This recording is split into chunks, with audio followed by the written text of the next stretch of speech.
guys, what up, man? Today we're gonna talk about this patch 7.3. Now, granted, there's a lot of things that I don't know yet, especially like the story, but I do know things that I've done. Obviously, we've done the 24-man, we have done the EX trial. I'm not gonna say the name, I'm just gonna use EX trial as like the baseline for describing it to avoid spoilers. And that's literally the entire 7.3 so far. Now, obviously, we got 7.31 in a couple of weeks where we're gonna get Cosmic Exploration, and then after that, we're gonna get Deep Dungeon in 7.35, most likely somewhere end September, October, we assume, right? But at the moment, we got 7.3, we got Story, EX, and 24-man. I guess Story, we can include the new dungeon. Okay, let's talk about the story. And the party is filled.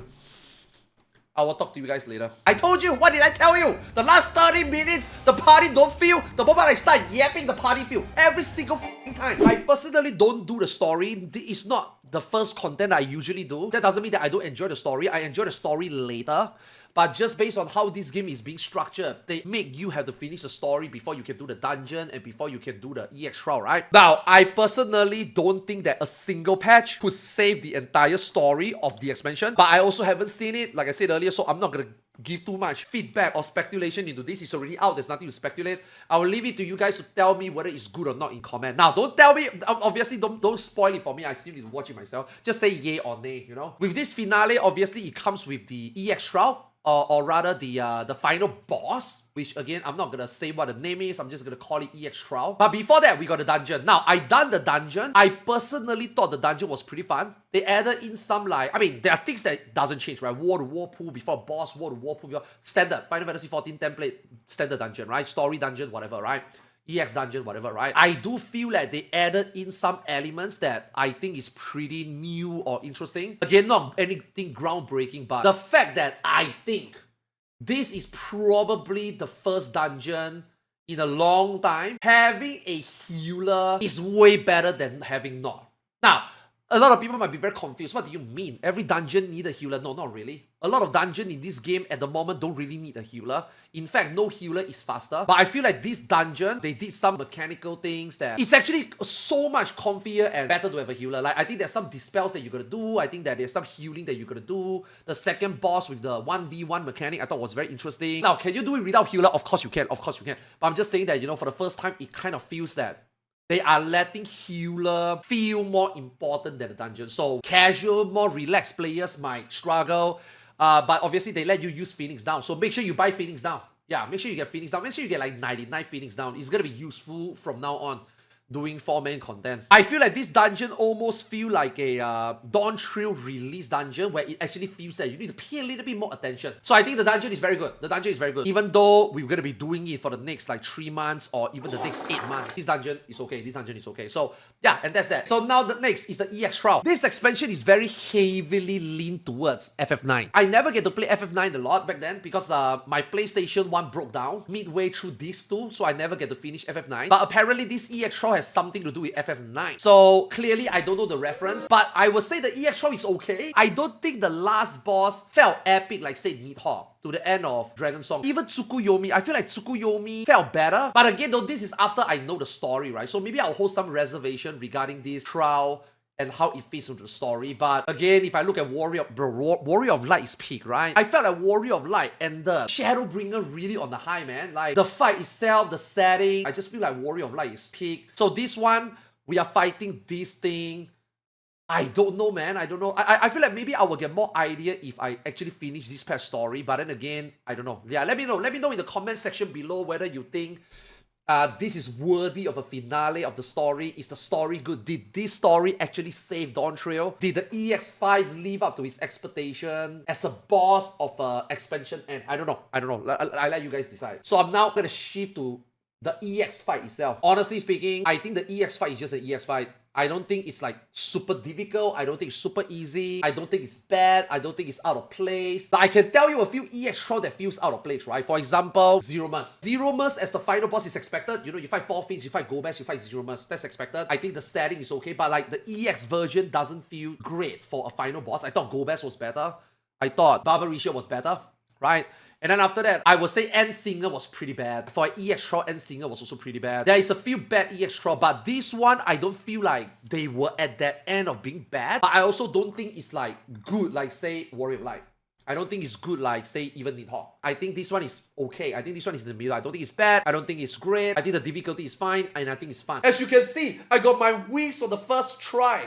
So clearly, this is my favorite EX Shroud. One shot, it dropped, and then I roll a 97. So obviously, this one is my favorite EX Shroud, right? But yeah, otherwise, I think EX is fine. Like, I don't have any problem with the dungeon. I don't have any problem with the EX. Now let's go to the last one, the 24-man. Now, if you watch my first walk Juno review in 7.1, I think you will see like me singing a lot of phrases, because not just as a Final Fantasy 14 player, okay, but also as a Final Fantasy 11 player, okay? There's a lot of dynamics going on here. Obviously, as a Final Fantasy 14 player, does this feel like a 24-man? Is this mechanically well done for a 24-man?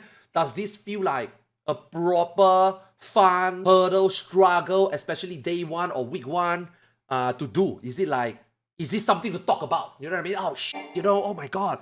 The Evilise raid was so difficult, it was fun. Oh my god, remember Ozma, remember blah blah, right? As a Final Fantasy 14 player, is this 24-man like something to talk about? In terms of how it fit in terms of fun, and then in terms of mechanics. But this time also, as a Final Fantasy 11 player, does it like fit the bill of what Yoshi P said? Right? Now, the first walk, I thought it was brilliant. From the first boss fighting Priest, it was new, great, good fight, decent fight for first boss. Fafnir was great. Archangels obviously peak. And then the Shadow Lord, which is like very well represented in this game, because, you know, in Final Fantasy 11, the Shadow Lord is just a very boring BGM, boring fight. You press a few buttons and then the boss dies. You know, and then that's it. That's it for the main story for the Final Fantasy 11 base game, right? And most people usually stop at that point, right? That is like Mission 5, 1, 5, 2. A lot of people finish it, and then a lot of people just forget about it. A lot of people just continue to play the game, other aspects of the game. Shadow Lord is like the main end of the base 11 story before the expansion drops and stuff, right? That's where it ends. So I thought the Shadow Lord was very well done. Fafnir obviously well done. Yeah, like overall, like, you know, the first walk to me was like a 11 out of 10. It was really good. Like, I really loved it.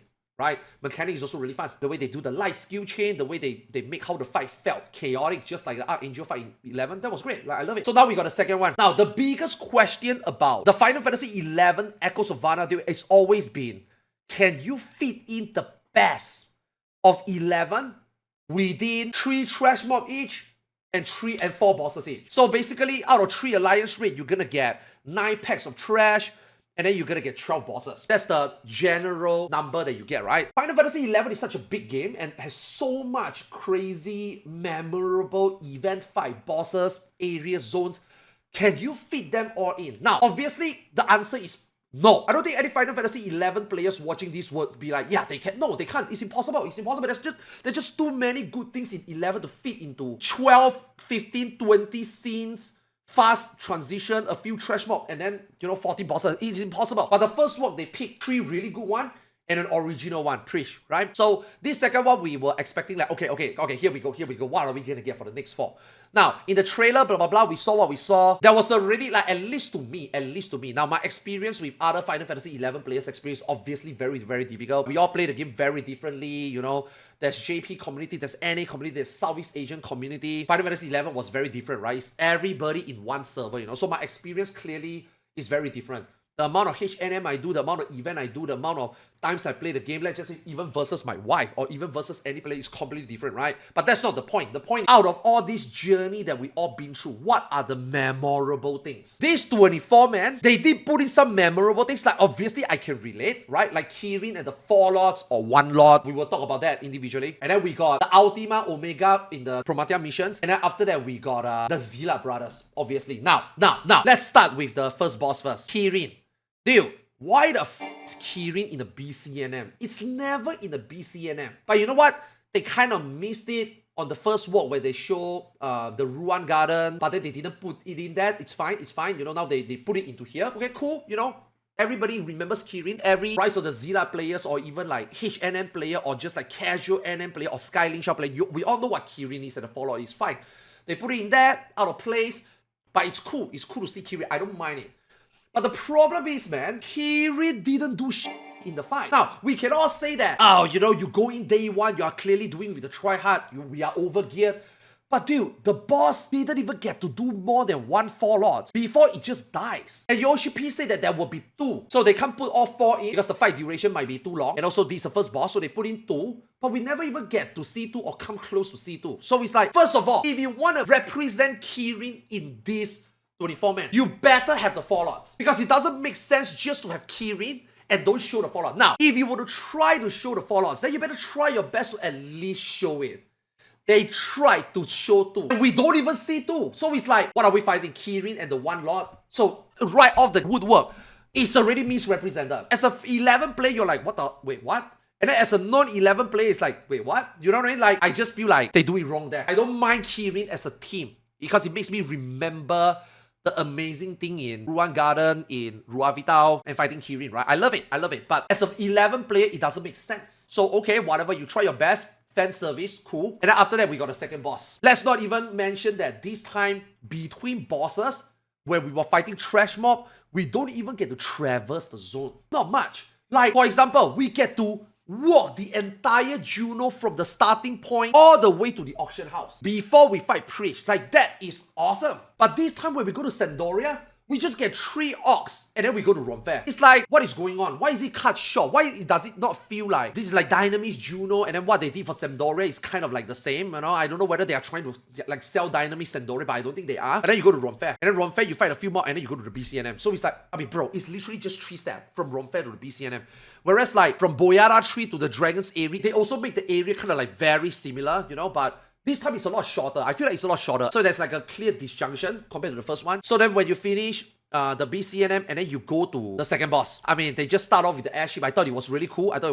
The problem is the Ultima and Omega. Now, I can tell you right now, COP Mission 6 for the Ultima and Omega fight is not what players would remember as like a epic Chains of Promatia encounter. Now, I know we still have the final mission. We obviously is going to see Promatia and stuff, right? Whatever, right? But the thing is, if you choose to bring in a COP mission like that, I can tell you right now, the Ultima and Omega is not one of the memorable one. I can tell you right now, there's a lot of other BCNM, a lot of missions in Chains of Promatia that is worse than Omega and Ultima. Ultima and Omega is very easy. Now, I'm not saying that the other fights is not easy, no, but there's a lot of areas. You see, I'm also going to bring in the areas because they spent the entire airship area just for the Ultima Omega, right? I feel like they could have done the Rivening. You could have jumped across island to island instead and then eventually fight the mammoths. Whatever. I know the mammoths is not worthy of a boss. Cool, you can put Oriu in there. You already put Fafnir in there, I get it. But you know what's one more dragon? People love dragons. Now, I think people also love Ultima Omega, cool. But then you also got Tenzin. I feel like you could have done something different. Oh shit, you know, the 4 lots in Vanadale is like this. The 4 lots in this game is like this. Oh shit, you got Tenzin also. You know what I mean? Like,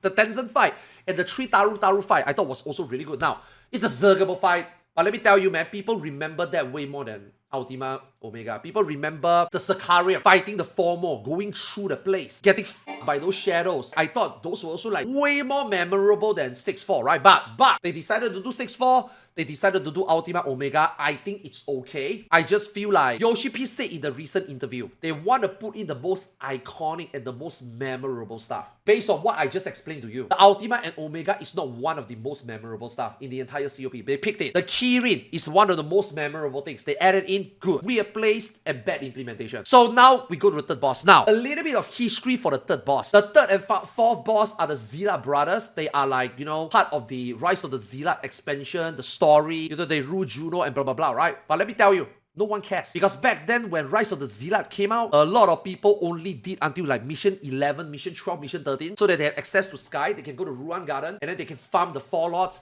and that was it for Rise of Zealot. Nobody bothered doing Mission 13, 14, 15, 16, just so that they can fight the Zealot brothers. No one cares. Let me elaborate why. No one cares for multiple reasons. Number one, there's just way too much things for Final Fantasy 11 to do already. Like, way too much things already. Story in 11 is actually optional. Unless you have to unlock areas to do endgame, most people don't go all the way. Like the base game, for example. People finish Mission 5-3 and finish Shadow Lord and they just stop. They don't really do all the way to like, you know, Mission 10 and finish it or anything.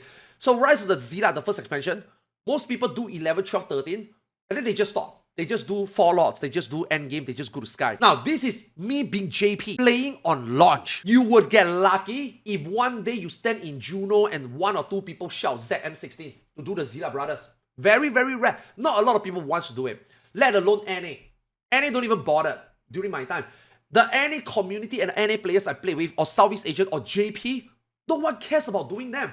It took me until after Chains of Promatia, after Treasures of Argan, before, you know, when XIV AH came out, and then we are all like, you know, we want our achievement points in XIV AH, right? Then we do them just for the sake of getting more achievement points. Like, it took me even like 4 or 5 years later, then I do the mission.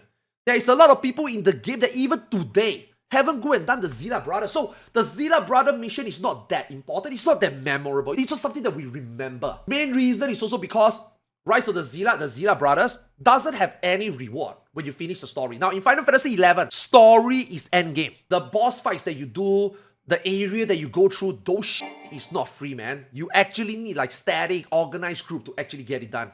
When they were all relevant, it was very, very difficult. Like, you know, peak hours, you will be playing 7, 8 p.m. all the way to 12 midnight just to go through the Sakaram, for example. Just to go through Riven, just to go through Promethean. I still remember Promethean Mia. Before you reach the final floor and you have to rush to the zone to get into the BCNM fight. Dude, that shit is so fucking difficult, man. And then when you go, you still have to do the boss fight. So much time needed. Like, these are the crazy things about 11 mission, you know? And when you finish COP and you finish Treasures and you finish even Wings of the Goddess, you need to finish the story. Because it will give you a really good ring and rings. And then it gives you a good earring. Otherwise, the 2 rings unreplaceable for a long time, for years, for decades. But Rise of the Zilla doesn't have that. You don't really finish the Rise of the Zilla story to kill the 2 brothers just so you get a reward. There's no reward, so no one is doing it. The Zilla brothers as an 11 player is not memorable. No one go out their way to care for them. People do it once, and then you just forget. Now, they want to put it into this alliance rate. That's cool. But they use 2 boss. You get 1 brother each. I would love it if they do it like Ultima Omega and they put the 2 bosses together and you fight them together. You know what I mean? But to waste 2 boss on very limited number of bosses you can put into this Echo of Vanadil. To put 2 of the Zilla, not memorable, very easily forgettable brothers in 2 boss fight. I don't know. I don't like it. I don't like it. Maybe you as a Final Fantasy 11 players love it. Let me know in the comment below. But as of 11 and 14 player, I can tell you right now, Yoshi P did not. The dev team did not choose the most memorable and implemented it well also. That's my take. That's my take. After talking about all the 4 bosses and the background story and the lore, now let me tell you why overall this 24-man is bad. Because now we are on the last one. There's a lot of shit they have to add in the last one. A lot of shit. I don't know whether they can manage. So you wasted this 124-man. You overused some of the boss slots or not that memorable, not that iconic bosses. So now you're left with 4 bosses, maybe 5. How are you going to implement the best? When you did it for the first walk, you fucked up the second walk, and now you're only left with the third walk. I want to know how they're going to do it. And number 2, why is this 24-man alliance rate for me is really bad?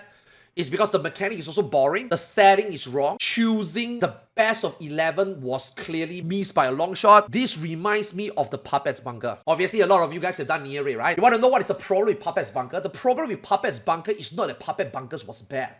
The problem with Puppets Bunker is that there is something else that is better than the Puppets Bunker that they put in. You know that if it's a Nier Automata reference, you know that there will be Copy Factory. They showed it, right? You know that the Paradigm Tower is going to be there. What is the second one in there that you think should be there but it's not? It's the amusement park. How do you miss the amusement park as a raid itself? Bro, the amusement park would have been so good. My problem right now with Square Enix and their crossover and their fan service is, how do you completely mess up one of the 3 with limited time, resource, and space that you can fit in your fan service in? Copy Factory, brilliant. Juno First Walk, brilliant.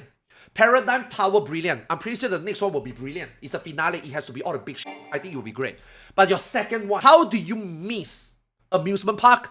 And this time, how do you miss with this second walk? I don't know. I don't know why. I will never know why. They fucked it up once before. They have fucked it up yet again. Now, I'm not saying that it's bad, okay? I want to make it very obvious, right? I'm not saying that whatever they do for second walk is bad, okay? But I think it's bad enough that it might be one of the worst 24-man, not just as a 14-player standpoint in terms of mechanic, and also even as a Final Fantasy 11 player this time because of the references. I'm sorry, man, this 24-man I yap a lot because, I mean, let's be honest, the 24-man is the main thing, right? For this 7.3 content for me, right? The EX trial, I expected it. The story finale, I expected it. But like this 24-man, as an 11 and 14 player, a lot of complaints. Yeah, like this is not a very well done 11 Echoes of Honor deal, especially given the fact that the first one was a masterpiece. Honorable mention, QA. How did they go through live letters saying that there will be 2 tokens and then the EX trial only dropped 1 token? I am not saying that 1 token is not normal. 1 token is normal. But when your producer come out to say that there should be 2 tokens, how did you fuck it up and only drop 1? This comes after the Famitsu interview that Yoshi P talked about. They know their quality assurance is bad. They don't have people to check things properly. Not just the quality of the game, right? But also just double, triple check things, right? In the live letter, he also mentioned when he was play testing the second walk, there was a bug where the BGM is just run-fair the entire fight, including battle. So it's like, okay, they fixed it, that's good. You cross-check. But how did you forget totem? Number 2, how did you get melee gear with spell speed, man? Like, if you tell me like, oh, in Final Fantasy 11, Ninja wear fast cast glove to cast Utsu Semi faster. People don't get it. So it's like, clearly a fuck up. How did this thing all go live? What is going on in Dawn Trail? Why do we have so much up and down? Why do we have lightweight, cruiserweight? Why do we have FRU and then ultimate being delayed? Why do we have good chaotic but implemented at the wrong time? Why do we have the good first walk of Juno and then this? Why is Dawn Trail so much up and down? I don't understand. Like, hopefully they get their shit together and hopefully 8.0 is better. We still got 0.35 Deep Dungeon. So let's see whether Quantum is good enough. Let's see whether the Deep Dungeon is good enough. But so far, this patch 7.3, a day or 2 in, this is what I feel. I don't think my take is going to change. There's a lot of hit, but there's also a lot of miss. The inconsistency is what bothers me. Like, the quantity doesn't bother me. We get X amount of content. We get X plus 2 content this time. We get X plus 3 content. So quantity is fine. It's the quality. I got question with the quality. And yeah, let me know what you think. Let me know what you think about 7.3 so far. Is it awesome for you? Do you think it's okay? Do you think it's acceptable? Let me know in the comment section below. And what problem do you have? How about the story? Do you like it? How about the fights? Do you think it's epic? And how do you think about the 24-man as a 14 player and or a 11 player? Let me know in the comment section below. Drop the channel a like, subscribe, and I will see you in the next video. Peace. Okay.